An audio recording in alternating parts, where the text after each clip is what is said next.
హైదరాబాద్ లో భారీ పేలుళ్లకు ఐసీస్ కుట్ర చేస్తున్నట్టు నిఘా వర్గాలు గుర్తించాయి. NIA, Telangana, AP counter intelligence పోలీసులు ఈ కుట్రను భగ్నం చేసినట్లు తెలిసింది. ఏపీలోని విజయనగరంలో తీగలాగితే హైదరాబాద్ లో డొంక కదులుతోందని సమాచారం. దేశవ్యాప్తంగా శాంతి భద్రతలకు పతనం కలిగించేందుకు కుట్రలు నడుస్తున్న దృశ్యాలు ఒక్కొక్కటిగా వెలుగులోకి వస్తున్నాయి. తెలంగాణ, ఆంధ్రప్రదేశ్ ను వణికించేందుకు భారీ కుట్ర జరుగుతోందని తెలుస్తోంది. వీటితో పాటు మహారాష్ట్ర, కర్ణాటక రాష్ట్రాల్లో పేలుళ్ల కోసం వ్యూహాత్మకంగా సిద్ధమవుతున్న గ్రూప్ ను భద్రతా సంస్థలు అదుపులోకి తీసుకుంటున్నాయి. ఇందులో 6 సభ్యులతో కూడిన త్రివవాద సంస్థ ఆల్ హింద్ ఇత్తెహాదుల్ ముసల్మాన్ కీలక పాత్ర పోషిస్తోంది. విజయనగరానికి చెందిన సిరాజుర్ రెహమాన్ జీవితం ఒక సాధారణ యువకుడి ప్రయాణంలా మొదలైంది. 2017 మెకానికల్ ఇంజనీరింగ్ పూర్తి చేసి ఎస్ఐ గ్రూప్ 1 పరీక్షలకు సిద్ధమవుతూ హైదరాబాద్ లో శిక్షణ తీసుకున్నాడు. కానీ ఎస్ఐ సెలక్షన్ లో విఫలం కావడం, గ్రూప్ 1 లో స్థిరపడలేకపోవడం అతని మనస్తత్వాన్ని మార్చేసినట్లు అనిపిస్తోంది.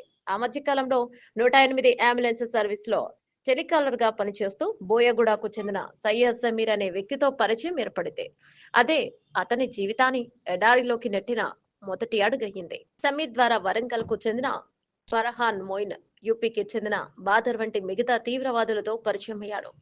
సమాజంలో ముస్లింలపై జరుగుతున్న అన్యాయాల పేరుతో చర్చలు, ఆగ్రహం చివరికి తీవ్రవాద మార్గం వైపు మలుపు తీసుకున్న ఈ గ్రూప్ ముంబై, ఢిల్లీ వంటి నగరాల్లో గోప్యంగా సమావేశాలు నిర్వహించాయి.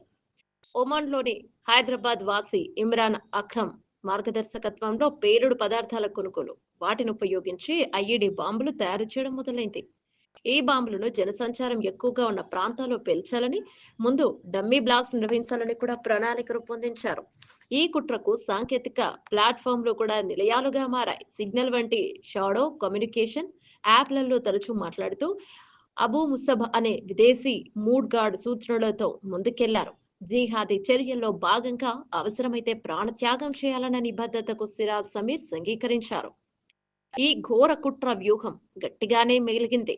కానీ కేంద్ర పరగాల, రాష్ట్ర పోలీసుల నిఘాకు చివరికి లింగిపోయింది. వీరి పక్కా కమ్యూనికేషన్, విదేశీ నిధుల ప్రవాహం, ఐఈడీ తయారీ సామర్థ్యం అన్ని కలిపి ఒక దేశ విద్రోహ కుట్రగా వెలుగులోకి వచ్చింది.